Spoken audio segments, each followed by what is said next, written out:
Have an awesome day to all of you dear students. आज की video में हम चर्चा करने वाले हैं टुंड्रा प्रदेश, पृथ्वी और हमारा जीवन से। पिछले वीडियो में हमने टैगा प्रदेश पर चर्चा की थी। आज हम इसी अध्याय को जारी रखेंगे। तो चलिए बिना वक्त गवाए हम शुरू करते हैं आज का अध्ययन कार्य।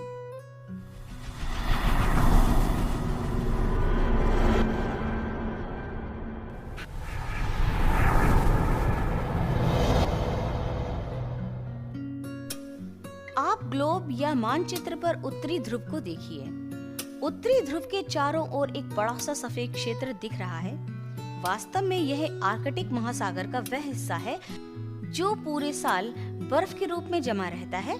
टुंड्रा प्रदेश कहलाता है। यह उत्तरी गोलार्ध में 65 डिग्री अक्षांश के उत्तर में उत्तरी ध्रुव के समीपवर्ती भागों में एक पतली पेटी के रूप में फैला है। इसके क्षेत्र में एशिया, यूरोप और उत्तरी अमेरिका के उत्तरी भाग हैं। इन्हें आप मानचित्र पर देख सकते हैं। आइए अब हम चर्चा करेंगे टुंड्रा प्रदेश के मौसम के बारे में। यह एक ऐसा क्षेत्र है जहां कई महीने लगातार रात रहती है और कई महीने लगातार दिन। यहाँ 3 महीने नवंबर, दिसंबर व जनवरी में सूर्य दिखता ही नहीं, जबकि 3 महीने मई, जून व जुलाई में सूर्य अस्त ही नहीं होता। बताइए ऐसा क्यों होता है? आइए मैं बताती हूँ। उत्तरी ध्रुव में सूर्य 22 मार्च के लगभग उदित होता है।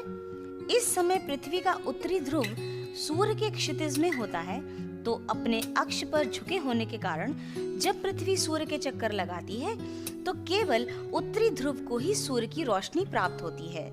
इस समय दक्षिणी ध्रुव सूर्य के विपरीत होता है, अतः यहाँ सूर्य का प्रकाश नहीं पहुँच पाता। इस कारण उत्तरी ध्रुव पर 6 महीने का दिन होता है, क्योंकि यहाँ 6 महीने तक सूर्य का प्रकाश विद्यमान रहता है। इसी प्रकार 23 सितंबर आते आते दक्षिणी ध्रुव सूर्य के समक्ष आ जाता है और यहाँ 6 महीने तक सूर्य उदित रहता है। इस समय उत्तरी ध्रुव पूर्ण रूप से सूर्य के विपरीत हो जाता है। इस प्रकार से दक्षिणी ध्रुव को 6 महीने तक सूर्य का प्रकाश मिलता रहता है। इसके विपरीत उत्तरी ध्रुव में 6 माह तक रात होती है। यही कारण है कि टुंड्रा प्रदेश में कई महीने लगातार रात रहती है और कई महीने लगातार दिन। यहाँ का धरातल कम से कम 8 महीनों तक पूरी तरह बर्फ से ढका रहता है। इस कारण यहाँ पूरे साल अत्यधिक ठंड रहती है। आप कल्पना कीजिए और अपनी अभ्यास पुस्तिका पर लिखिए कि यदि हमारा क्षेत्र भी 8 महीने बर्फ से पूरी तरह ढका रहे तो हमारी जीवन शैली में क्या परिवर्तन होगा।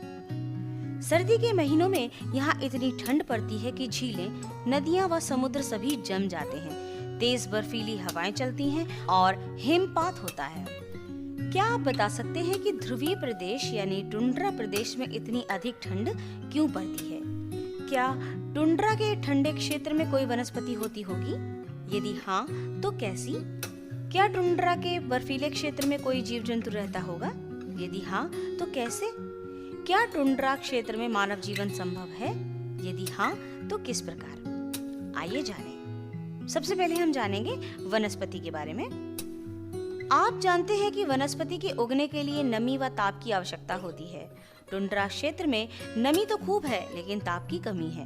इस कारण यहाँ वनस्पति नहीं उग पाती। यहाँ पर वही वनस्पतियाँ होती हैं जिनमें बहुत ठंडी दशाओं को सहन करने की क्षमता होती है।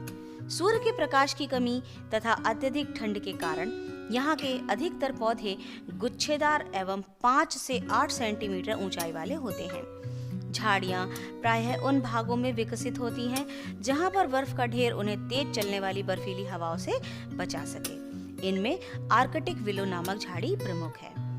गर्मी में बर्फ पिघलने पर लाइकेन, काई, बर्च तथा एल्डर के छोटे छोटे पौधे उगते हैं जो रेंडियर पशु का मुख्य भोजन है। क्रियाकलाप: आप भी ठंड के समय अपने क्षेत्र में उगने वाले विभिन्न प्रकार के पेड़ पौधों की सूची अपनी अभ्यास पुस्तिका पर बनाइए। आइए अब हम चर्चा करते हैं कि टुंड्रा प्रदेश के जीव जंतु किस प्रकार रहते होंगे।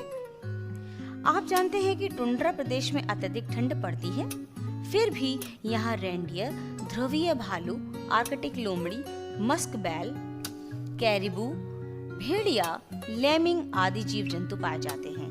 ये इतनी अधिक ठंड में कैसे जीवित रहते होंगे? आइए हम जानते हैं। सबसे पहले जानेंगे मस्क बैल के विषय में। स्थूल गोल शरीर वाला शाकाहारी जंतु है जिसके शरीर के ऊपर मोटे बालों का घना आवरण होता है जो अत्यधिक ठंड से उसकी रक्षा करता है। गर्मी में यह आवरण झड़कर गिर जाता है। आर्कटिक लोमड़ी के शरीर पर घने बालों का दोहरा आवरण होता है जिस कारण वह 0 से नीचे 50 डिग्री सेल्सियस तक ठंड सहन कर लेती है। ध्रुवीय भालू और कैरिबू जिसके पैर का निचला भाग इस तरह का बना होता है कि उससे होकर शरीर की गर्मी बाहर न निकल सके, इस तरह वह ठंड से बच जाता है। यहाँ के समुद्र में सील, व्हेल और विशालकाय वॉलरस निवास करते हैं जो मई व जून के महीने में स्थल पर आ जाते हैं। क्रियाकलाप: आप ऐसे जानवरों की सूची अपनी अभ्यास पुस्तिका पर बनाइए जिनके शरीर पर घने बाल होते हैं, जैसे भालू, और आगे आप खुद करिए। मानव जीवन। आइए अब हम टुंड्रा प्रदेश के मानव जीवन पर चर्चा करेंगे। टुंड्रा क्षेत्र में बहुत ठंड पड़ती है जिससे यहाँ पर मनुष्य को रहने में बहुत परेशानी होती है, इसीलिए इस क्षेत्र की जनसंख्या बहुत कम है। यहाँ कुछ आदिवासी जनजातियाँ पाई जाती हैं। उत्तरी अमेरिका, ग्रीनलैंड आदि के टुंड्रा निवासी एस्किमो, फिनलैंड के लैप और साइबेरिया के याकूत कहलाते हैं। आप सोच रहे होंगे कि यहाँ के लोग इतनी ठंड में कहाँ व कैसे रहते होंगे और क्या खाते होंगे। यहाँ के लोग बर्फ के घर बनाकर रहते हैं जिन्हें इग्लू कहते हैं। इग्लू में बर्फ के ठंड के प्रभाव को कम करने के लिए ये लोग उसके भीतरी भाग में जानवरों की खाल लगाते हैं। इस क्षेत्र के लोग शरीर को ढकने के लिए भी खालों का प्रयोग करते हैं। आप जानते हैं कि टुंड्रा क्षेत्र में वनस्पति नहीं होती है, यहाँ पर खेती करना असंभव है, इसीलिए यहाँ के लोग भोजन हेतु मांस पर आधारित हैं। ये लोग मछली, सील, व्हेल, वॉलरस, लोमड़ी और ध्रुवीय भालू का शिकार करते हैं। ये जानवर टुंड्रा वासियों के जीवन का आधार है। ये लोग जानवरों का शिकार हार्पून व तीर कमान से करते हैं। शिकार के लिए ये लोग नाव का प्रयोग करते हैं जो हड्डी पर खाल मढ़कर बनाई जाती है। इन नावों को कयाक कहते हैं। यहाँ के लोग जानवरों को मारकर उनकी खाल निकालकर सुखा लेते हैं। ये खालें पहनने, ओढ़ने, बिछाने, तंबू बनाने, नाव व जमीन पर चलने वाली बिना पहियों की गाड़ी यानी जिसको हम स्लेज कहते हैं, वो बनाने के काम आती है। इसके बाद भी जो खालें बच जाती हैं उन्हें वे व्यापारियों के हाथ बेचकर अपनी जरूरत की चीजें खरीद लेते हैं, जैसे अनाज, चाय, तंबाकू, चाकू, कुल्हाड़ी आदि। सील की चर्बी जलाकर रोशनी करने के काम आती है। ये लोग गर्मी के समय अधिक से अधिक शिकार करके सर्दियों के लिए मांस सुरक्षित कर लेते हैं। यहाँ के लोग रेंडियर व ध्रुवीय कुत्तों के झुंड पालते हैं। रेंडियर से इन्हें दूध, मांस, चर्बी, हड्डी व खालें मिलती हैं। ध्रुवीय कुत्ते स्लेज गाड़ियों को खींचने और शिकार में सहायता करते हैं। पिछले 50 वर्षों में टुंड्रा वासियों के जीवन में पर्याप्त अंतर आया है। इनके जीवन स्तर में सुधार हेतु प्रयास किए जा रहे हैं। अब ये लोग खालों के स्थान पर फर वाले कपड़े, हार्पून के स्थान पर राइफल, कयाक के स्थान पर मोटर वाली नाव को प्रयोग में लाने लगे हैं। अब ठंड से बचने के लिए ये लोग इग्लू की छत पर कालीन लगा देते हैं। रूस की सरकार ने रेंडियर फार्म बनाए हैं जिससे इनके जीवन स्तर में सुधार हुआ है। आपकी जानकारी के लिए बता देती हूँ, इग्लू में प्रयोग की जाने वाली कालीन की आपूर्ति आपके प्रदेश के भदोही जनपद से भी की जाती है। चलिए चलते चलते और भी जान लेते हैं। रॉबर्ट पियरे उत्तरी ध्रुव पर पहुंचने वाले पहले व्यक्ति थे। एमंडसन दक्षिणी ध्रुव पर पहुंचने वाले पहले व्यक्ति थे। टुंड्रा प्रदेश में चलने वाली बर्फीली हवाओं को ब्लिज़ार्ड कहते हैं।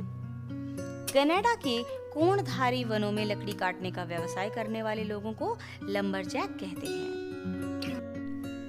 डियर स्टूडेंट्स, इसी के साथ समाप्त होता है हमारा ये अध्याय। हम मिलेंगे अगले वीडियो में इसी अध्याय के अभ्यास कार्य के साथ।